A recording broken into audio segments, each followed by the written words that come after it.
Nós, sexta-feira, para quem esteve aqui, nós ouvimos um desafio sobre a morte, o assassinato, podíamos dizer, de Estevão, né?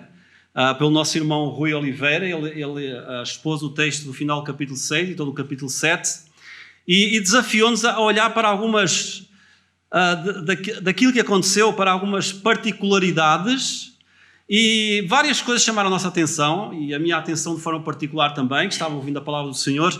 Uma, e talvez a pergunta que surgiu logo, foi porquê Estevão, né? Nós víamos que no meio de todos aqueles que se iam destacando na igreja, e não era, quando eu ponho entre aspas, não era um destaque humano, não era olha para mim, mas era o Senhor usando. Estevão era um homem que estava tendo um ministério fantástico.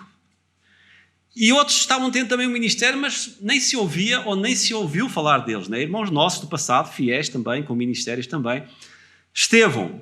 Depois vemos no capítulo 7, ele expondo àqueles homens que já tinham planeado de alguma forma matá-lo, porque ele era um incómodo, expondo as verdades da palavra de Deus ao longo do Antigo Testamento, não todos os textos, mas conforme o irmão Rui nos disse, mostrando a providência de Deus, o cuidado de Deus, o perdão de Deus e ao mesmo tempo a rebeldia do povo.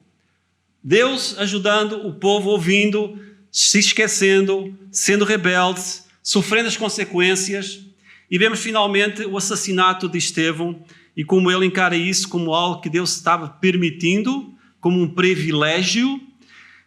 Mas ainda hoje nós perguntamos porquê Estevão. Certamente Estevão fica, entre outras coisas, como um exemplo maior para nós.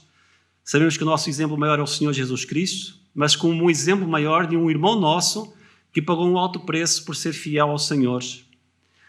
Certamente ele tinha o desejo de ter continuado por muito mais tempo, né? Fazendo aquilo que ele amava fazer, partilhar a palavra, mas o Senhor o chamou para si no início do seu ministério.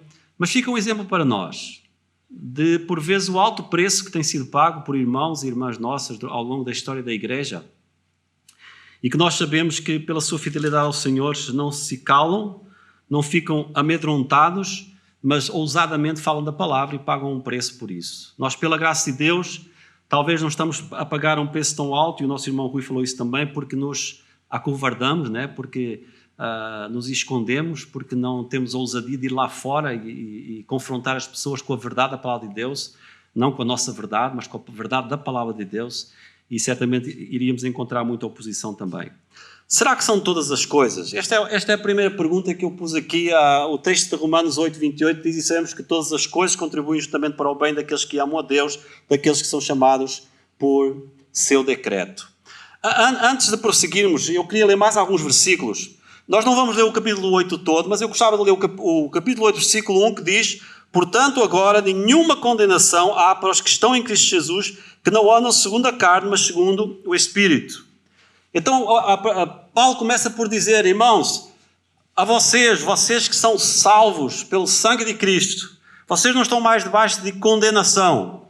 Agora vocês estão seguros nas mãos do Senhor.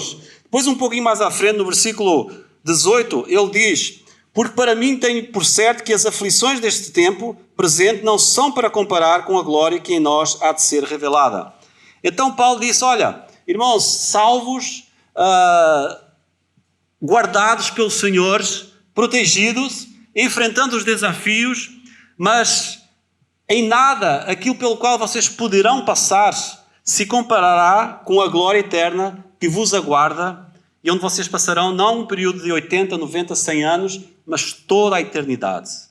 Essa visão, irmãos, da eternidade, da glória de Deus, daquilo que nos aguarda, certamente é um sustento, um suporte maior quando nós enfrentamos períodos difíceis da nossa vida, em que nós por vezes até perguntamos: mas o que é que isto contribui para o meu bem, né? Como é que eu posso olhar para isto e dizer: Senhor, obrigado porque o Senhor está fazendo algo que está contribuindo para o meu bem? E o versículo 28 então diz: porque, desculpe, eu li, ok, já estou aqui. A folha virou e eu nem dei por ela. Versículo 28. E sabemos que todas as coisas contribuem juntamente para o bem daqueles que amam a Deus, daqueles que são chamados por seu decreto. Porque os que dantes conheceu, também os predestinou para serem conformes à imagem do seu Filho, a fim de que eles sejam o primogênito entre muitos irmãos. E aos que predestinou, estes também chamou. E aos que chamou, a estes também justificou. E aos que justificou, a estes também glorificou. Sejamos honestos e admitamos que temos pelo menos 2 problemas com estas palavras do apóstolo Paulo. Talvez o primeiro problema é elas prometem algo em que temos dificuldade em acreditar, não é? Nós enfrentamos situações das mais diversas ao longo da nossa vida. E muitas vezes nós dizemos, mas qual é o propósito de Deus nisto? Né? O que Deus quer? Eu não consigo ver. A outra questão é, elas incluem coisas que achamos que deveriam ser deixadas de fora, né? Olha assim, tudo bem, eu até entendo que há algumas coisas contribuem, ou todas as coisas contribuem, mas será que não há algumas pelas quais o Senhor me fez passar, ou está a fazer-me passar, ou talvez me virá a fazer passar, que não, o Senhor não podia deixar isso de fora, ou um pouco mais para a frente? Este é talvez, irmãos, um dos versículos da palavra de Deus mais amados, né? E até talvez mais usados. Por vezes até usado com uma boa intenção, no sentido de animarmos alguém, ou nos animarmos a nós mesmos. Esta é a verdade da palavra de Deus, é algo que nós devemos considerar. Mas o que é certo, eu falo por mim, e cada um de nós falará por si, né? Às vezes eu pergunto, Senhor, mas não estou a ver, né? Não estou a ver, o que é que o Senhor quer? Então, irmãos, eu gostava que nós víssemos 4 perspectivas que podem ajudar-nos a responder a esta pergunta. Em primeiro lugar, irmãos, tudo começa com Deus. Tudo começa com Deus. Eu li um artigo que falava, aliás, esta mensagem, Deus me desafiou através de um artigo que eu estava a ler, e nesse artigo o autor, usando várias versões, chamou a minha atenção de uma das versões que tinha. Eu vou usar a nossa versão, era um artigo escrito por um irmão nosso americano, mas a nossa revista Corrigida, que nós já lemos, diz: e sabemos que todas as coisas contribuem juntamente para o bem daqueles que amam a Deus. A revista atualizada diz: sabemos que todas as coisas cooperam para o bem daqueles que amam a Deus. E a nova versão internacional, que para mim tem mais impacto, diz: sabemos que Deus age em todas as coisas para o bem daqueles que o amam. Deus está no início. E quando nós enfrentamos desafios, quando nós passamos por provas duras, Deus está no início de todas as coisas. Deus está presente. Deus não está alheio. Ele não está no meio do percurso, quando eu estou passando pela provação, e então eu provo para Deus que o amo, mas Deus está no início, antes da provação, sabendo aquilo que ia acontecer, saber aquilo pelo qual eu iria passar, ou eu vou passar, e dizendo: Berto, eu estou agindo já. Tu nem chegaste lá, mas eu já estou a trabalhar. Eu já sei o que vai ser. Eu já conheço o propósito. Eu já conheço o fim. Deus sabe todas as coisas. Lá em Deuteronômio, capítulo 31, versículo 8, nós lemos: o Senhor, pois, é aquele que vai adiante de ti, Ele será contigo, não te deixará, nem te desamparará, não temas, nem te espantes. O salmista lá no Salmo 23 dizia ainda que eu ando pelo vale da sombra da morte, não é? Ali tu estás comigo. Irmãos, eu penso que os momentos difíceis pelos quais o Senhor permite que nós passemos têm uma finalidade maior, de que nós o conheçamos, de que nós vivamos agarrados a Ele, não esquecediços como tantas vezes somos, porque está tudo bem, não há problemas, mas nessa dependência constante do Senhor, reconhecendo que nós somos frágeis, né? Eu hoje já dei um susto ao Timóteo e ao Davi, né? Porque liguei-lhes de manhã, a minha noite não foi lá muito boa, e disse: preparem-se, né? Porque pode ser outro pregador. E eles já não dormiram não, porque já estavam acordados, né? Mas nós somos seres frágeis, né? Nós não sabemos. Eu não sei se esta será a minha última mensagem, se o Senhor me dará a oportunidade de pregar outras vezes. Então a vida é cheia de surpresas, de momentos que nós não planeámos, que nós não imaginávamos que iríamos passar por eles. Coisas pelas quais nós víamos outras pessoas passar e achávamos: olha, coitado, olha, tenho que orar, tenho que ajudar. Mas olha, que o Senhor me proteja disso, mas o Senhor permite. Mas aqui, em outras passagens da palavra de Deus, nós não vamos ler mais porque o tempo também não nos permitiria, faz essa promessa: o Senhor, pois, é aquele que vai adiante de ti, e Ele será contigo, não te deixará, nem te desamparará, não temas, nem te espantes. Deus está a trabalhar ativamente em nossa vida. E o que é que Deus está a dizer? Deus está a segurar uma placa sobre os mistérios inexplicáveis da vida. Uma placa que diz: acalma o teu coração, eu estou a trabalhar, olha para mim, confia. Irmãos, esse é o nosso Deus. Esse é o Deus que promete estar connosco todo o tempo, em todos os momentos. Em segundo lugar, tudo tem um propósito final. Este texto diz: Deus age em todas as coisas, não é em algumas. Não é que Ele, por vezes, não está atento àquilo que pelo qual nós estamos a passar, mas Deus está agindo. Deus é um Deus ativo. É um Deus que, mesmo quando nós estamos deitados na cama dormindo, Ele está trabalhando. Ele está cuidando. Nós estamos aqui nesta manhã, irmãos, porque Deus assim o decidiu. Porque Ele nos manteve a vida. E vai ser assim até que Ele decida chamar-nos para Ele. Nós vivemos nessa total dependência do Senhor. E é assim que nós devemos olhar a vida. Nós não devemos julgar o fim pelo começo, mas sim o começo pelo fim. Quando chegarmos lá, talvez não neste mundo. Porque quando nós começamos a enfrentar um problema, irmãos, nós temos a tendência, e eu falo por mim, que sou uma pessoa extremamente ansiosa, de já pensar o pior. Olha, isto vai ser assim, assim. E às vezes não é nada daquilo, não é?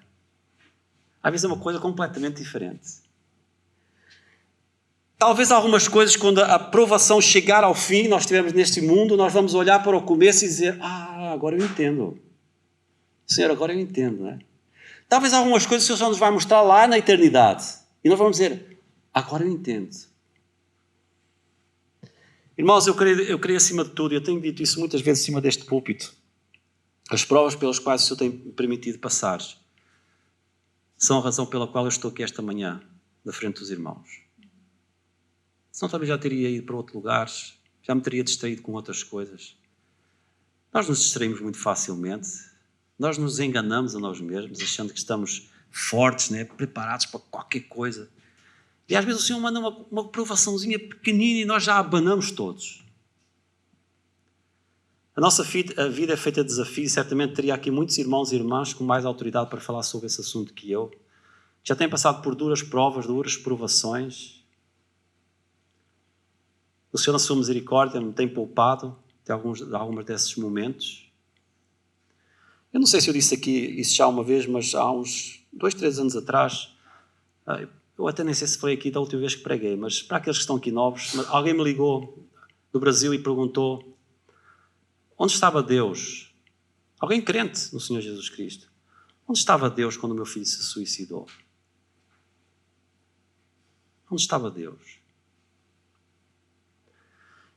A sua tendência quase que imediata é ir para Romanos 8, 28. Mas eu não consegui ir para Romanos 8, 28. Eu sabia que Deus estava onde sempre esteve, não é?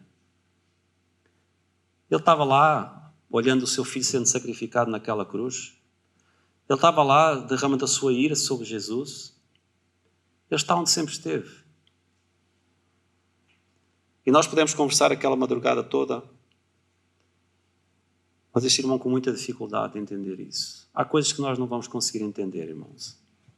E não vamos tentar encontrar explicações baratas, porque elas não vão consolar o nosso coração e ainda vão trazer mais sofrimento à nossa alma.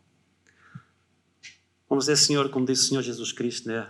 Pai, não a minha vontade, mas a tua vontade. Eu não entendo.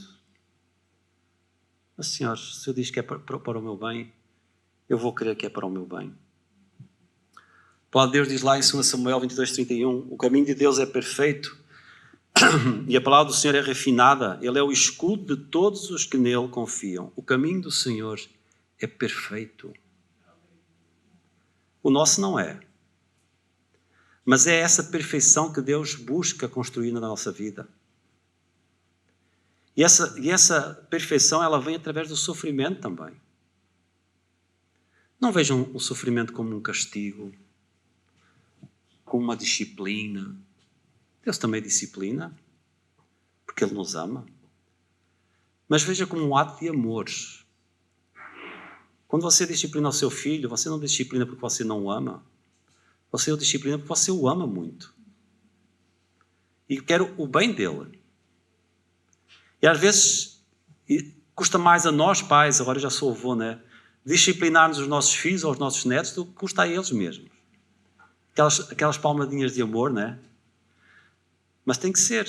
E o Senhor age da mesma forma connosco. O caminho do Senhor é perfeito e a palavra do Senhor é refinada. Ele é escudo de todos os que nele confiam. Em terceiro lugar, irmãos, tudo contribui para o nosso bem. E sabemos que todas as coisas contribuem juntamente para o bem daqueles que amam a Deus, daqueles que são chamados para o seu decreto. Tudo contribui para o nosso bem. Deixe-me ser mais claro. Deus está a trabalhar em nossa vida, tornando-a à semelhança do Senhor Jesus Cristo. Esse é o propósito maior de Deus.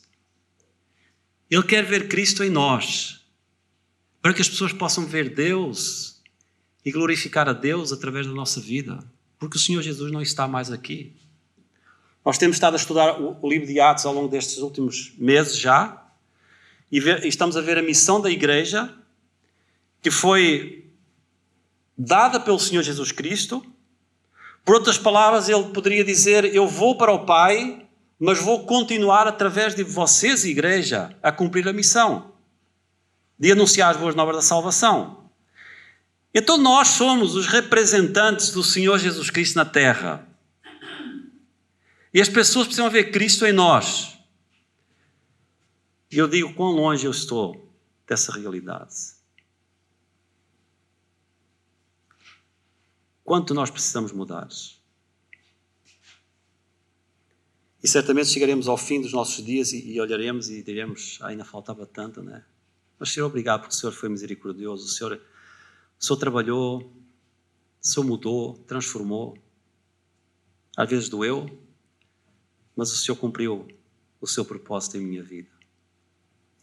Nos versículos que vêm a seguir, o versículo 29 diz: porque os que dantes conheceu, também os predestinou para serem conformes à imagem do seu Filho, a fim de que ele seja o primogênito entre muitos irmãos. Os que dantes conheceu, eu e você já estávamos lá nos olhos de Deus, na eternidade. Ainda o mundo não era mundo, ainda o universo não tinha sido criado. Você já estava lá. Deus já via cada um de nós. E Deus já olhava para nós e já dizia: Berto, eu quero que tu sejas conforme a imagem do meu filho. Eu vou trabalhar a tua vida. Olha, às vezes vai doer, mas eu vou trabalhar na tua vida. Porque esse é o meu propósito. Esse é o propósito para a sua vida. Será que Deus está a trabalhar? Será que nós realmente confiamos nesse Deus que promete que está connosco? Deus está a trabalhar em nossa vida, tornando-a à semelhança do Senhor Jesus Cristo. Ele está sempre a trabalhar. Ele nunca é desencorajado por nós, pela nossa rebeldia, pelo nosso desânimo, pela nossa incredulidade. Nada acontece connosco fora do seu controle. Não existem erros nem surpresas. Conforme nós já temos dito muitas vezes e ouvido, Deus não é pego de surpresa por nada. Porque Deus conhece todas as coisas. Deus sabe todas as coisas. Ele não escolheu eu ser um homem perfeito para me salvar. Ele me salvou. Ele sabia que os 47 anos seguintes seriam anos difíceis, de muitos tropeços, muitas reclamações, muitas coisas que iriam entristecer o Espírito Santo. Mas Deus me salvou. E disse: Berta, agora eu vou trabalhar na tua vida. E Ele continua a trabalhar na minha vida. Em quarto e último lugar, esta promessa é limitada. Diz o texto: daqueles que o amam, dos que foram chamados de acordo com o seu propósito. E uma pergunta que eu gostaria de fazer é: você já respondeu ao chamado de Deus? Você já é um filho de Deus? Eu não estou a perguntar se você tem uma religião, se você crê que a Bíblia é a palavra de Deus, se você acredita em Deus ou acredita em Jesus Cristo. Não, você já é um filho de Deus. A palavra de Deus diz que todos pecaram e separados estão na glória de Deus. Não há um justo, nem um sequer. O salário do pecado é a morte. E a palavra de Deus é muito clara, ela diz até que eu reconheça que eu sou um pecador perdido e que só Cristo pode me salvar, porque o sacrifício que Ele fez na cruz foi um sacrifício único e perfeito, insubstituível.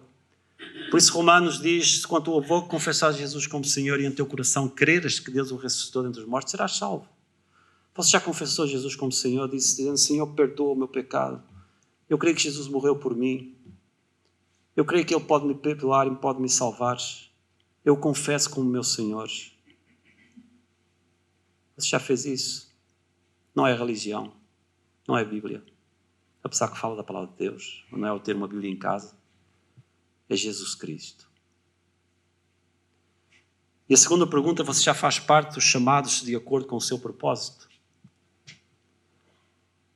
Tem a ver com a primeira, mas tem a ver também connosco que somos do Senhor. Nós já entendemos isso. Já estamos nas mãos do Senhor dizendo: Senhor, obrigado, porque mesmo não entendendo, eu sei que o Senhor está trabalhando. E eu reconheço o quanto eu ainda preciso caminhar para refletir essa imagem do teu Filho amado, o Senhor Jesus Cristo. Obrigado porque o Senhor está trabalhando. Nós não devemos tentar explicar o inexplicável. Às vezes é melhor não dizer nada do que falar de coisas sobre as quais nada sabemos. Não vamos tentar encontrar respostas estas que só o Senhor pode dar. Vamos orar, vamos confortar, vamos abraçar, vamos ouvir e vamos orar para que o Senhor nos dê as palavras certas no momento certo.